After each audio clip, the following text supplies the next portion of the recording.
అందరికీ నమస్తే. నేను మీ జర్నలిస్ట్ పండరి. దానికి తెలంగాణ రాష్ట్రంలో ప్రస్తుతం హాట్ టాపిక్గా నడుస్తున్న ఇష్యూ మార్వాడి గో బ్యాక్. గతంలో మాజీ ముఖ్యమంత్రి కేసీఆర్ చెప్పినట్టుగా ప్రాంతేతర వాడితో పెద్ద ప్రాబ్లం లేదు, కానీ ప్రాంతంలోకి వచ్చి ఇక్కడ కులవృత్తులను ధ్వంసం చేసే వాళ్ళ మీదనే మా పోరాటం అని చెప్పేసి కూడా గతంలో చాలాసార్లు చాలామంది మేధావులు అన్నమాట వాస్తవం. ప్రస్తుతానికి ఈరోజు మార్వాడి అనేది ఎక్కడో గుజరాత్ నుంచో లేకపోతే వేరే రాష్ట్రాల నుంచి వచ్చినటువంటి మార్వాడీలు ఈరోజు డామినేట్ చేస్తూ ఇక్కడ స్థానిక చిన్న చితక వ్యాపారస్తుల జీవితాలని కూడా ఆగం చేస్తున్నారని చెప్పేసి కూడా చాలామంది మేధావులు ఈరోజు గగ్గోలు పెడుతున్నటువంటి పరిస్థితి. కొన్ని 2 టైర్ సిటీస్లో మార్వాడి గో బ్యాక్ అంటూ ఉద్యమాన్ని, తర్వాత వాళ్ళ మీద ఒక పోరు బాటను కూడా పెట్టినమాట మనం చూస్తున్నాం. దీనికి సంబంధించి మనతో మాట్లాడేందుకు అసలు మార్వాడీలు ఈరోజు తెలంగాణ సమాజంలో సమాజం ఎంత పెళ్ళిపుకుపోయింది, దానివల్ల ఎంత కులవృత్తులకైతేనేది లేకపోతే స్థానిక ప్రజలకైతేనేది ఎంత ఇబ్బందులు అవుతుందని అనే అంశానికి సంబంధించి మనతో మాట్లాడేందుకు ప్రముఖ సామాజికవేత్త నారగోని ప్రవీణ్ మనతో ఉన్నారు. ఆయన అడిగి తెలుసుకుందాం అసలు ఏంది మార్వాడి గో బ్యాక్ ఉద్యమం వెనుక అసలు ఏం జరుగుతుంది, ఈరోజు మార్వాడి గో బ్యాక్ అని చెప్పేసి ప్రజలు ఎందుకు అనాల్సి వచ్చింది దాని మీద ఆయన అడిగి తెలుసుకుందాం. నగర నమస్తే. నమస్తే అన్న. అలా సీరియస్ ఇష్యూ అన్న, బాగా నడుస్తుంది. ఎక్కడో నంద్యాలలో స్టార్ట్ అయిన ఉద్యమం ఈరోజు ఆమన్గల్కి వచ్చింది. రేపు హైదరాబాద్లో కూడా ఇప్పుడు చాలామంది మార్వాడి గో బ్యాక్ సంబంధించిన దాంట్లో వస్తూ ఉంది. అసలు ఏంది, ఎందుకు అసలు ఈ మార్వాడి సమాజం మీద ఇంత ఆగ్రహం వ్యక్తం చేస్తుంది ప్రజానికం? ఏ ప్రాంతపు ప్రజలపైన కూడా ఇతర ప్రాంతాల వారి డామినేషన్ ఎప్పుడు పెరుగుతుందో అప్పుడు అక్కడ ఖచ్చితంగా ఉద్యమం మొదలవుతుంది. ఇది మనం అనేక ప్రాంతాల నుంచి చూస్తున్నాం. ఉగాండాలో ఈడీ అమీన్ మన గుజరాతీ పటేల్ని ఏం చేసిండో ఒక్కసారి వెనకకు పోయి ఇప్పుడు ఎవరైతే మార్వాడీలకు సపోర్ట్ చేస్తున్నారో వాళ్ళు అదొకసారి ఈడీ అమీన్ కథ వినాలి. ఉగాండాలో ఏం జరిగింది, మన పటేల్ ఏం చేసారు, మన పటేల్ని ఈడీ అమీన్ ఏం చేసిండు, అక్కడి నుంచి ఎందుకు వెళ్ళగొట్టిండు అనేది చూస్తే చరిత్రలోకి వెళ్తే వీళ్ళకు కొన్ని నిజాలు తెలుస్తాయి. ఇప్పుడు ఈ మార్వాడీలకు సపోర్ట్ చేసే వాళ్ళంతా మార్వాడీలు విసిరేసే ఎంగిలి మెతుకులకు ఆశపడుతున్నటువంటి లీడర్లు, పార్టీలు మాత్రమే మార్వాడీలకు సపోర్టు చేస్తాయి. మార్వాడీలు ఇక్కడికి వచ్చిన తర్వాత, అంటే నార్త్ ఇండియన్స్ ఇక్కడికి వచ్చిన తర్వాత ఉపాధి కోసం వచ్చారు. ఉపాధి కోసం వచ్చినప్పుడు ఇక్కడ వాళ్ళు ఏం చేసుకోవాలి, ఉద్యోగాలు చేసుకోవచ్చు, లేకుంటే ఇక్కడ కూలి పని చేసుకోవచ్చు. కానీ ఇక్కడ వ్యాపారస్తులను నాశనం చేసేలా వాళ్ళు వ్యాపారం చేస్తున్నారు. వాళ్ళు కల్తీ సరుకు అమ్ముతున్నారు. ఆ కల్తీ సరుకు అమ్మటంలో ఈ మార్వాడీస్ చాలా ఫేమస్. వాళ్ళని మించిన ఫేమస్ వ్యక్తులు ఇండియాలో ఇంకెవరు ఉండరు. ఆ కల్తీ సరుకు అమ్మితే మనం తంతమంటే చట్టాన్ని చేతిలోకి తీసుకుంటారా మీరు అంటారు. పోనీ చట్టాలకు మనకు ఫిర్యాదు చేస్తే చట్టం వాళ్ళకు పనిచేయదు, చట్టం వాళ్ళ మీద చర్యలు తీసుకోదు.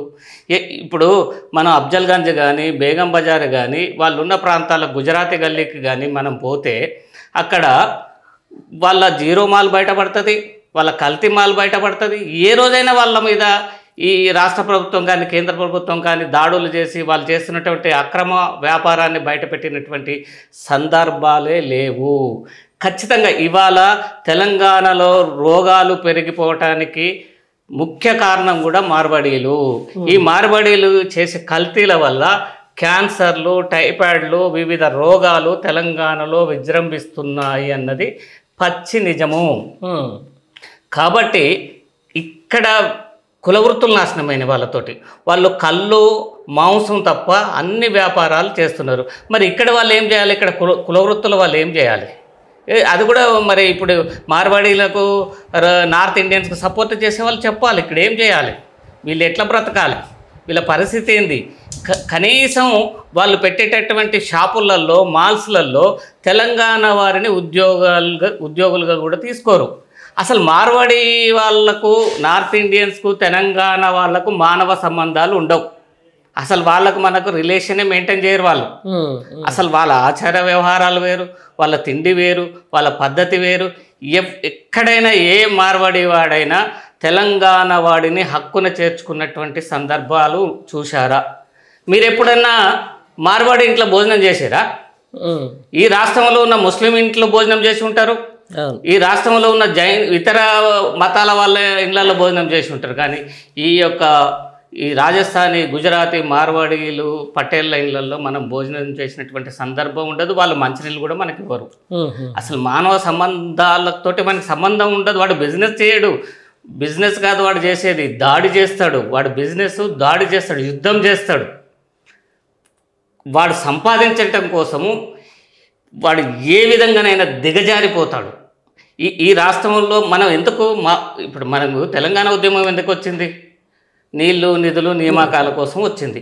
ఇప్పుడు కూడా మా వృత్తులు, మా వ్యాపారాలు, మా ఉద్యోగాల కోసం మేము ఉద్యమం మొదలుపెట్టినాం. ఖచ్చితంగా ఇది విజృంభిస్తుంది. ఏ పార్టీ అయినా, ఏ రాజకీయ నాయకుడైనా ప్రజల్లో ఉద్యమం ఉవ్వెత్తిన ఎగిసిపడినప్పుడు సపోర్ట్ చేయక తప్పదు. ఇప్పుడు స్టార్టింగ్లో తెలంగాణ ఉద్యమానికి అందరు రాజకీయ నాయకులు సపోర్ట్ చేయలేదు, అన్ని రాజకీయ పార్టీలు సపోర్ట్ చేయలేదు. కానీ ఎప్పుడైతే ఉద్యమం ఉవ్వెత్తిన ఎగిసిపడిందో అందరు దిగి వచ్చారు, అందరు సపోర్ట్ చేశారు. ఈ ఉద్యమం కూడా అంతే. ఖచ్చితంగా మార్బడి దొంగ వ్యాపారాల మీద, మార్బడి కల్తీ వ్యాపారం మీద ఈ కేంద్ర రాష్ట్ర ప్రభుత్వాలు చర్య తీసుకోకపోతే ఖచ్చితంగా ఈ ఉద్యమం ఇంకా ఉవ్వెత్తిన ఎగిసిపడుతుంది. ఈ రాష్ట్రం ప్రజలకు వ్యాపారాల్లో 80% రిజర్వేషన్ ఉండాలి. ఈ రాష్ట్ర ప్రజలకు ఇక్కడ ఉన్నటువంటి పరిశ్రమలలో 80% ఉద్యోగం కల్పించాలి. అరే, ఇతర రాష్ట్రాలలో ఇక్కడ షెడ్యూల్ పెట్టుకోవడానికి, పరిశ్రమలు పెట్టుకోవడానికి భూములు కేటాయిస్తారు. కానీ తెలంగాణ వాడికి భూములు కేటాయించారండి. మేము వ్యాపారం చేస్తాం, మాకు భూమి కేటాయించమను, మండలానికి 10 ఎకరాలు కేటాయించమను, కుల వృత్తులలో వ్యాపారాలు చేసుకోవడానికి అవకాశం కల్పించమను. అరే, తెలంగాణ వాడికి లోన్లు కూడా ఇవ్వరండి. తెలంగాణ వ్యాపారస్తులకు, కుల వృత్తులు చేసి బ్రతకట్టేవాళ్ళకు ఏ బ్యాంకు లోన్ ఇవ్వదు. రాష్ట్ర ప్రభుత్వం చర్య తీసుకోవాలి కదా, కేంద్ర ప్రభుత్వం చర్య తీసుకోవాలి కదా.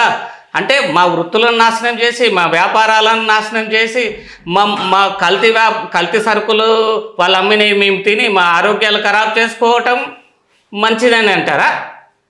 అది సమంజసమా? ఎవరైతే మార్వాడీలకు సపోర్ట్ చేస్తున్నారో వాళ్ళకు మేము హెచ్చరిక చేస్తున్నాం. ఖచ్చితంగా మీరు తప్పుడు వ్యక్తులుగా ఈ యొక్క తెలంగాణలో పరిగణించబడతారు, దుర్మార్గులుగా పరిగణించబడతారు. వాళ్ళ వ్యాపారాలు మీద వీళ్ళు సేల్ ట్యాక్స్ వాళ్ళు, ఇన్కమ్ ట్యాక్స్ వాళ్ళు, ఫుడ్ ఇన్స్పెక్టర్లను దాడి చేయమనండి. ఎంత కల్తీ సరుకు దొరుకుతుందో తెలుస్తుంది, ఎంత జిఎస్టీ లేని సరుకు దొరుకుతుందో తెలుస్తుంది. ప్రభుత్వానికి బొచ్చడి ఆదాయం వస్తుందండి. రైట్ అన్న, ఇదే విషయానికి సంబంధించి బేసికల్గా ఇంకొక చర్చ కూడా నడుస్తూ ఉంది. ఓవైపు కేంద్రంలో ఉన్నటువంటి బీజేపీ సర్కార్ మేక్ ఇన్ ఇండియా అని చెప్పేసి, డిజిటల్ మనీ చేయాలని చెప్పేసి ఈరోజు ఎక్కువ ఆన్లైన్ మనీకి సంబంధించిన దాని మీద చేస్తుంటే, ఈరోజు మార్వాడీ సమాజం కేవలం లిక్విడ్ అమౌంటే తీసుకుంటా ఉంది. అసలు మేక్ ఇన్ ఇండియాకి సంబంధించి డిజిటల్ అమౌంట్ వాళ్ళు తీసుకోరని చెప్పేసి, అసలు ట్యాక్స్ను మొత్తం ఎగదొబ్బే కార్యక్రమం టోటల్గా మార్వాడీ సమాజం చేస్తుందని చెప్పేసి ఒక వాదన అయితే ఉంది. దీని మీద మీరేమంటారు?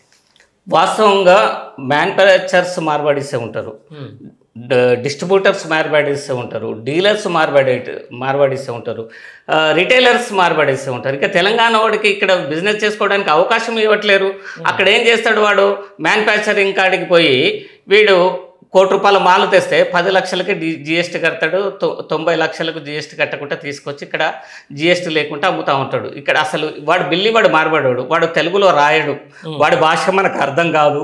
మనం సరుకులు తీసుకుంటున్నాం, వాడు ఏం రేట్ వేసిండో, ఏం చేసిండో వాడు రిటర్న్ కూడా తీసుకోడు. ఈ ప్రపంచంలో డూప్లికేట్ సరుకులు అమ్మేటోళ్ళు, కల్తీ సరుకులు అమ్మేటోళ్ళు ఖచ్చితంగా నార్త్ ఇండియన్స్. ఇది ప్రూవ్ అవుతుంది. మీరు ముజంజయ్ మార్కెట్ వాడి సరుకుకు ఎంఆర్పి ఉండదు, వాడి సరుకుకు ఐఎస్ఐ మార్క్ ఉండదు, వాడి సరుకుకు వారంటీ ఉండదు, వాడి సరుకుకు గ్యారంటీ ఉండదు. మీరు చూడండి, బిల్లు ఇచ్చినటువంటి సందర్భాలు ఉంటాయి. బేగం బజార్, అఫ్జల్గంజ్, ముజంజయ్ మార్కెట్, గుజరాతీ గల్లీలల్లో అసలే ఉండవు. వాళ్ళు ఖచ్చితంగా న్యాయబద్ధంగా ఇక్కడ బిజినెస్ చేసుకోమండి, కల్తీ సరుకు అమ్మకుండా బిజినెస్ చేసుకోమనండి, ఇక్కడ ఉన్నటువంటి వ్యాపారస్తుల బిజినెస్ను దెబ్బ కొట్టకుండా చేసుకోమనండి, మాకేం అభ్యంతరం లేదు. ఈ దేశంలో ఏ పౌరుడు ఏ రాష్ట్రంలో అయినా బ్రతకచ్చు, ఏ దేశంలో అయినా బ్రతకచ్చు అని చెప్తున్నారు కదా. కానీ ఎంతవరకు అది ఆ యొక్క ప్రాంతపు ప్రజల వ్యాపారాలను, ఆచారాలను దెబ్బ కొట్టినంత వరకు బ్రతకవచ్చు. అక్కడ ప్రజల వ్యాపారాలు దెబ్బ తగిలినప్పుడు, అక్కడ ప్రజల ఉద్యోగాలకు దెబ్బ తగిలినప్పుడు, అక్కడ ప్రజల ఆచారాలకు దెబ్బ తగినప్పుడు ఖచ్చితంగా తిరుగుబాటు అనేది మొదలవుతుంది. ఈ మార్వాడి వాళ్ళు తెలంగాణ వాళ్ళతోటి కలిసిపోయినటువంటి సందర్భాల్లో మా బోనాలు చేయరు, మా బతుకమ్మను ఆడరు. వాళ్ళకి ఏమొచ్చండి, వాళ్ళది సపరేట్ కదా, సపరేట్ కల్చరే సపరేటు, వాళ్ళ తిండే సపరేటు, వాళ్ళ కట్టుబట్టే సపరేటు. అరే వాడు చేయని బిజినెస్ ఎక్కడండి? కనీసం ఈ రాష్ట్రంలో పూసల వాళ్ళు అమ్ముకునేటటువంటి దువ్వెన్లు, షారీ పిన్నులతో సహా వాళ్ళు అమ్ముతున్నారు. ఇవాళ ఒక బిల్డరు 1,50,00,000 రూపాయల ఒక ఇల్లు కడితే, 1,50,00,000 రూపాయలు పెట్టి ఒక ఇల్లు కడితే, 1,00,00,000 రూపాయల సరుకు మార్బడుల దగ్గర కొనాల్సినటువంటి పరిస్థితి. హార్డ్వేర్ వాడే అమ్ముతాడు, సిమెంట్ వాడే అమ్ముతాడు, పెయింట్ వాడే అమ్ముతాడు, స్టీల్ వాడే అమ్ముతాడు, గ్రానైట్ వాడే అమ్ముతాడు, ప్రతిది వాడే అమ్ముతాడు. అంటే ఒక 30%, కోటికి 30% మార్జిన్ చూసుకుంటే 30 లక్షలు, కోటికి 30 లక్షలు వాళ్ళ దగ్గరనే పోతుంది.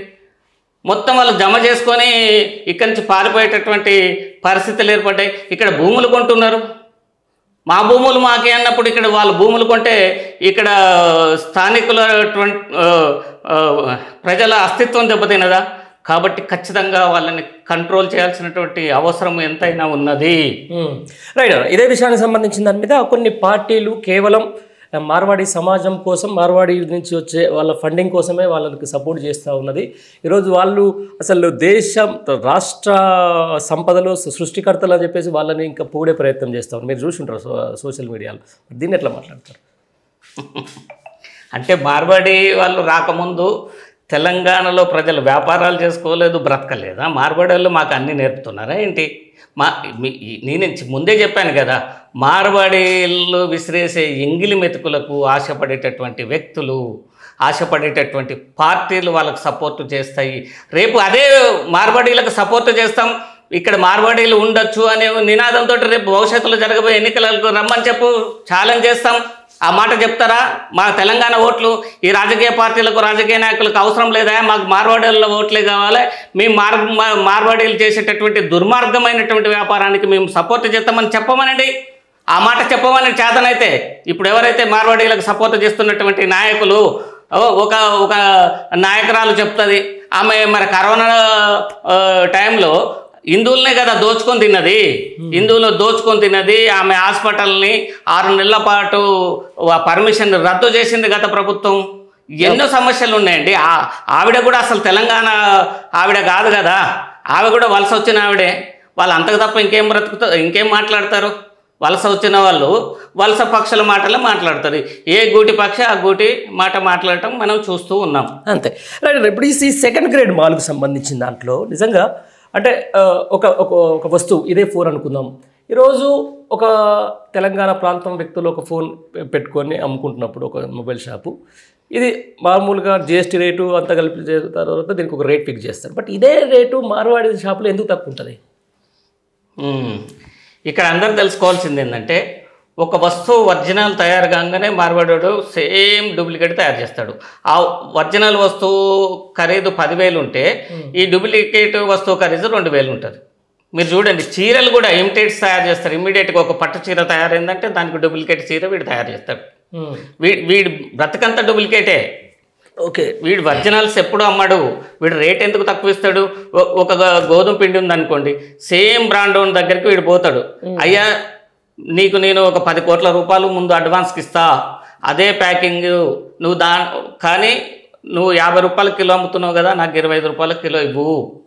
నువ్వు అందులో ఏం కల్తీ చేస్తావు, అందులో మట్టి పోస్తావా లేకపోతే ఇంకేమైనా కలుపుతావా, నీ ఇష్టం, అదే ప్యాకింగ్ ఉండాలి అని చెప్తాడు. కథం హోల్సేల్గా మాట్లాడుకుంటాడు.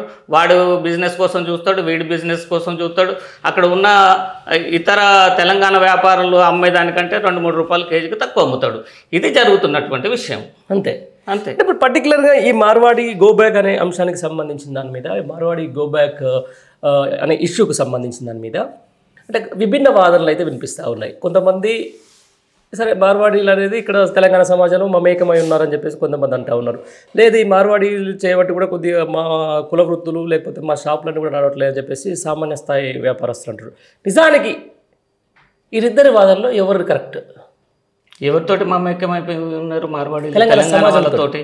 నువ్వు ఎప్పుడన్నా భోజనం చేసినావు మార్వాడీలు ఇంటికి పోయి? లేదు. మరి ఇంకా నీతోటి ఎట్లా వాడు మమేకమై ఉన్నాడు? నీ ఇంట్లో వచ్చేవాడు ఏమైనా భోజనం చేసిండా? నీతోటి ఏమైనా మానవ సంబంధాలు కలుపుకున్నాడా? నీతోటి ఏమైనా బియ్యం అందుకున్నాడా? ఏం చేయనోడుకి మానవ సంబంధాలు లేనోడికి సపోర్ట్ చేయటం ఏంది? వానికి అసలు మానవ సంబంధాలే తెలియవు, బిజినెస్ తప్ప ఇంకో రిలేషన్షిప్ వాడికి ఉండదు. పొద్దున్న లేతే ఎట్లా సంపాదించాలి, ఎట్లా అక్రమ సంపాదన చేయాలి, ఏ విధంగా పోటీ పడాలి, ఏ డూప్లికేట్ మాల్ అమ్మాలి. డూప్లికేట్ మాల్లు, క్వాలిటీ లేని మాల్స్ అన్నీ మనకు బేగం బజారు, అఫ్జల్గంజు, మోజంజా మార్కెట్ రకరకాల చోట దొరుకుతాయి. పోయి ఈ రాష్ట్ర ప్రభుత్వం, కేంద్ర ప్రభుత్వం ఎవరైతే sale tax, food control officers, food inspectors ఉన్నారో అక్కడ పోయి చెక్ చేయమని తెలిసిపోతుంది కదా. ఇప్పుడు పానీపూరి పేరు చెప్తేనే డాక్టర్ చెప్తారు పానీపూరి అది టైఫాయిడ్ పూరి రా నాయన అని, పాన్ పరాగ్ చెప్తేనే నోటి క్యాన్సర్ రా అని చెప్తారు. వాళ్ళు బిర్యానీలో వేసేటటువంటి కలర్స్ కూడా కల్తీ చేస్తున్నారు. బిర్యానీలో వేసే ఐటమ్స్ని కల్తీ చేయటం వల్ల పేట్ క్యాన్సర్స్ వస్తున్నాయి, అల్సర్లు వస్తున్నాయి. ఇవన్నీ మనోళ్ళు వాళ్ళని పట్టుకోరు, ఎందుకంటే వాళ్ళ దగ్గర మనోళ్ళు చందాలు తింటారు కాబట్టి. వాళ్ళ కల్తీ వ్యాపారం మీద వీళ్ళు దాడులు చేసినటువంటి సందర్భం ఉండదు. ఇంకా పైగా కొత్తగా మార్వాడీసు తెలంగాణ పౌరుల మీద దాడి చేస్తున్నారు. నిజంగా చెప్పాలంటే పరకాల దగ్గర ఒక మార్వాడి వార్డు మెంబరో కౌన్సిలరో అతను కమిషనర్ మీదనే దాడి చేసిండు.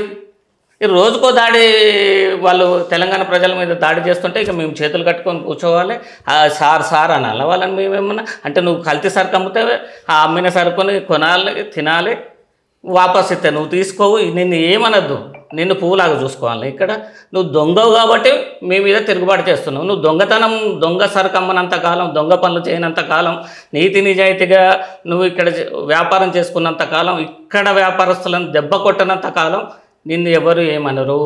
ఎప్పుడైతే ఇక్కడ ప్రజల పుట్టగొడతావో ఖచ్చితంగా వ్యతిరేకిస్తాం, తిరుగుబాటు చేస్తాం.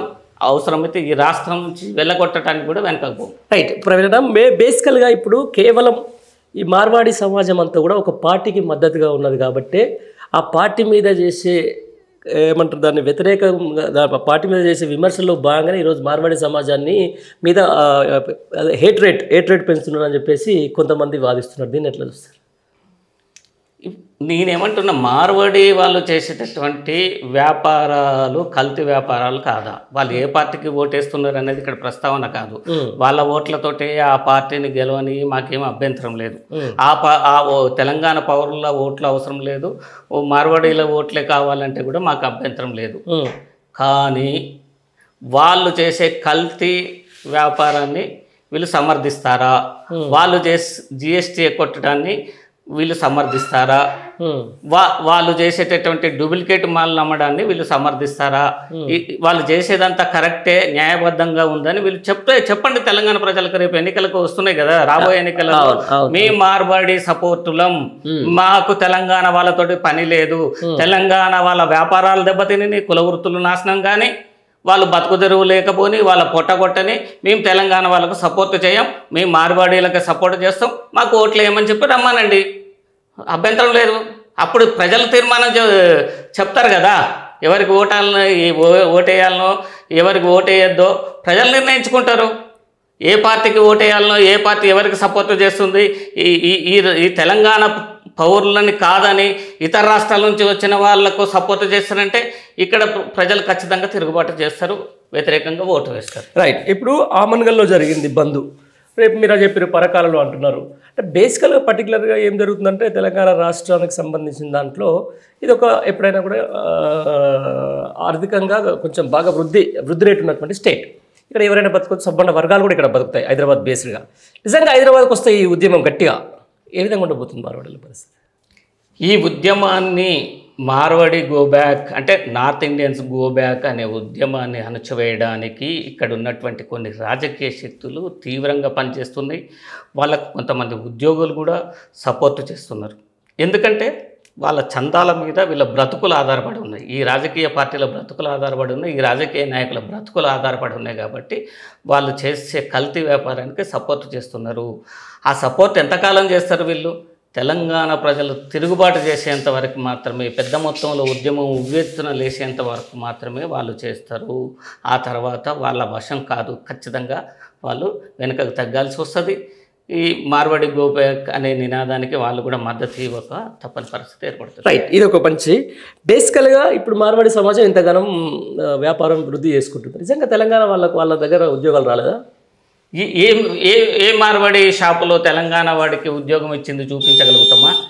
ఏ మార్వాడి షాపులో కల్తీ సరుకు అమ్మని షాపును చూపించగలుగుతామా? ఉద్యోగం ఎంప్లాయ్మెంట్ ఏ మార్వాడి షాపులో ఎంఆర్పి, ఏ మార్వాడి షాపులో ఐఎస్ఐ మార్కులు ఉన్నటువంటి చూపించగలుగుతామా? అంత కల్తీ. ఐఎస్ఐ మార్కు ఉండదు, వానికి ఎంఆర్పి ఫిక్స్డ్ ఎంఆర్పి ఉండదు, వాని వాళ్ళకి ఏది ఉండదు. ఖచ్చితంగా మార్వాడి వాళ్ళ బిజినెస్ దొంగ బిజినెస్ ఎంప్లాయ్మెంట్ ఏం కల్పిస్తలేరు. అసలు ఎంప్లాయ్మెంట్ ఎక్కడదండి? ఏ మార్వాడి షాపులో తెలంగాణ వాళ్ళు ఎంప్లాయ్మెంట్ ఉన్నారో చూపించమనండి. ఇవాళ వేల కొద్ది మార్వాడి షాపులు తెలంగాణలో ఉన్నాయి. ఒక్క షాపులనైనా తెలంగాణ ఎంప్లాయ్ కనబడతాడా? అసలు కనబడాడు.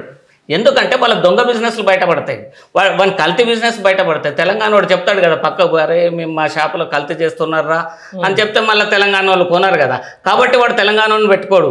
వాని రాష్ట్ర పోనో వాని బంధువునో వాని చుట్టానో ఎవరినో ఒకరిని తీసుకొని వచ్చి పెట్టుకుంటాడు. ఈ కల్తీ వ్యాపారం వాడు బయట చెప్పడు. మనకు భాష ఇది కూడా తేడా ఉంది కదా. వాని భాష మనకు రాదు, మన భాష వాడికి రాదు. వాడు తెలుగు భాష మాట్లాడేవాడు, తెలుగులో కూడా రాయడు. వాడంతా వాని భాషల్ని రాస్తాడు. వాడు అన్ని దొంగ లెక్కలు రాస్తాడు. వాని లెక్కలు మార్వాడి లెక్కలు తెలంగాణ ప్రజలు కాదు, దేశంలో ఏ ప్రజలకు అర్థం కాదు మార్వాడి రాసేటువంటి లెక్కలు. వాడు అంతే, వాడు 10ల సంఖ్యలో రాస్తాడు, అది లక్షల సంఖ్యలో కోట్ల సంఖ్యలో ఉంటుంది. అది వాడు మొత్తం దందా మొత్తమే డూప్లికేట్. అంతే, డూప్లికేట్లో మార్వాడే ఫేమస్. రైట్. మేజర్గా ఈ మార్వాడికి సంబంధించిన దాంట్లో హైదరాబాద్లో ఓల్డ్ సిటీ, ఆ తర్వాత ఇక్కడ బేగం బజార్లో వాళ్ళ డామినేషన్ అయితే ఎక్కువనే ఉంటుంది, ముందు నుంచి ఎక్కువనే ఉంటుంది. దానికి సంబంధించిన దాంట్లో నేను అక్కడ ఉన్నటువంటి రాజాసింగ్ కూడా మాట్లాడాడు. అంటే కొంచెం రైట్, ఆ డామినేషన్ పెరుగుతున్నమాట వాస్తవం. కొంచెం తెలంగాణ సమాజం దీని మీద కూడా దృష్టి సారించాలని చెప్పేసి. నిజంగా ఎట్లా మరి మార్వాడికి ఈ అరాచకాలను అడ్డుకోవాలంటే ఏం చేయాలి? ఒక సామాజికవేత్తగా మీరే చెప్పాలి. ఇప్పుడు మార్వాడీస్ ఎక్కువ ఉన్న ప్రాంతంలో సహజంగా ఓట్ల కోసము రాజకీయ నాయకులు వాళ్ళకి సపోర్ట్ చేస్తారు. 100% వాళ్ళు చేసే కల్తీ వ్యాపారానికి సపోర్ట్ చేస్తారు. ఏ రకంగానైనా వాళ్ళకి సపోర్ట్ చేయడానికి ముందుకు వస్తారు. ఎందుకంటే వాళ్ళు ఓట్లు కావాలి, వీళ్ళు ఎమ్మెల్యేగా గెలవాలి. కాబట్టి నిజంగా ఏ షాపుకైనా ఫలానా షాపుకి వెళ్ళి నేనే మార్వాడేవని బాధితుని. నేను ఒకప్పుడు 2001 కంటే ముందు హార్డ్వేర్ బిజినెస్ చేసేది, నీతి నిజాయితీగా చేసేది. వాడు మార్వాడోడు వచ్చిన తర్వాత, వాడు విజృంభించిన తర్వాత, మార్వాడోడు రిటైల్ కూడా అమ్మిన తర్వాత మేము అసలు ఆ వ్యాపారం చేయలేకపోయినాం, వాటితో తట్టుకోలేకపోయినా మేము బంద్ చేసుకోవాల్సినటువంటి పరిస్థితి ఏర్పడ్డది. వాడు ఏం చేస్తాడు, వాడు డూప్లికేట్ సరుకు తీసుకొస్తాడు, అవి ఉత్తనే ఖరాబ్ అవుతాయి, రిటర్న్ తీసుకపోతే వాడు తీసుకోడు.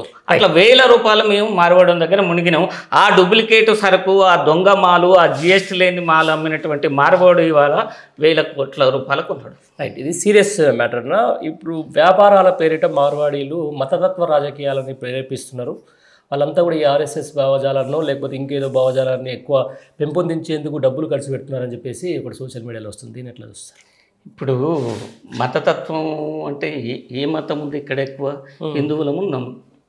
మార్వాడు వ్యక్తి హిందువు కాదు కదా, మేము కూడా హిందువులమే. మా పేర్లలోనే హిందూ తత్వం ఉంది. మా తెలంగాణ పేర్లలో రాముడు కనబడతాడు, కృష్ణుడు కనబడతాడు, నరసింహస్వామి కనబడతాడు, లక్ష్మి కనబడుతుంది, సమ్మక్క కనబడుతుంది, సార్లక్క కనబడుతుంది, మైసమ్మ, పోచమ్మ, అన్ని దేవతల పేర్లే తెలంగాణ వాళ్ళకు. ఆ మార్వాడోళ్ళకు ఉన్నాయో లేవో మాకైతే తెలియదు. మాకు మించిన భక్తులు ప్రపంచంలో ఎక్కడ ఉండరు. మేము హిందువులం, మేము హిందూ దేవతలను పూజిస్తాం. నేనున్నాను, నేను భారతదేశంలో ఉన్న అన్ని టెంపుల్లని నేను వెళ్ళి చూసి రావటం జరిగింది. అక్కడ దేవుళ్ళని మొక్కటం జరిగింది. హిందువు కానివాడేవాడండి, వాళ్ళు మార్వాడీలే హిందువులా? తెలంగాణ ప్రజలు హిందువులు కాదా? ఇదేం మాట, ఇది తప్పు.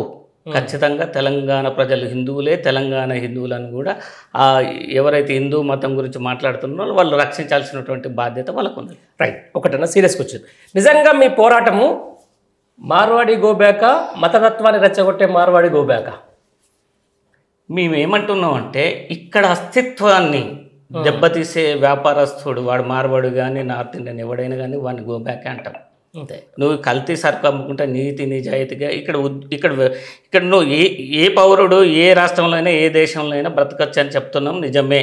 నువ్వు ఇక్కడికి వచ్చి మళ్ళీ కూడా చెప్తున్నా, ఇక్కడికి వచ్చి నువ్వు కూలీ చేసుకో, ఇక్కడికి వచ్చి నువ్వు ఉద్యోగం చేసుకో, కానీ ఇక్కడి వారి వ్యాపారాలను దెబ్బతీసేంతగా నువ్వు వ్యాపారం చేస్తే, ఇక్కడి వాళ్ళ వ్యాపారాలను నువ్వు దెబ్బతీయటమే కాకుండా పొట్టగొట్టేటట్టు నువ్వు ప్రయత్నం చేస్తే ఖచ్చితంగా నీ మీద తిరుగుబాటు చేస్తాం. ఇది భవిష్యత్తులో జరుగుతుంది, మీరు చూడబోతున్నారు. రైట్. ఇది మొత్తానికి మార్వాడికి సంబంధించిన గో బ్యాక్ అనే ఉద్యమానికి సంబంధించి ఇది మరింత ఉధృతం కాబోతుంది. రానున్న రోజుల్లో అంటే వ్యాపారాల పేరిట ఒక మతతత్వాన్ని రెచ్చగొట్టో లేకపోతే ఏదో ఒక కాజ్ కోసం పనిచేసుకుంటే ఈరోజు తెలంగాణ సమాజంపై ఎదురుదాడి చేసేటువంటి మార్వాడీల మీదే మా పోరాటం ఉంటుందని చెప్పేసి కూడా సామాజికవేత్త ప్రవీణ్ కుమార్ చెప్తున్నటువంటి మాట. Thank you very much.